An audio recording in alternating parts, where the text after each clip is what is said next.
Ready to turn your chat into cash? Let me show you how I bagged $1,000 in a week with ChatGPT. So, you're probably wondering, how on earth did I make $1,000 freelancing with ChatGPT? It's simpler than you think. First, I signed up on some freelance platforms like Upwork and Fiverr. Then I created a killer profile highlighting my ChatGPT skills.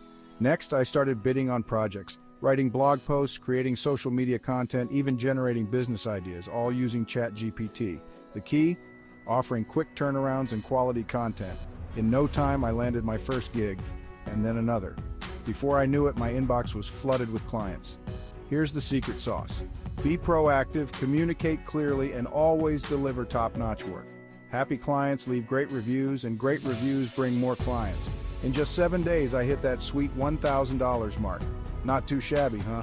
So if you're ready to boost your side hustle, give freelancing with ChatGPT a shot.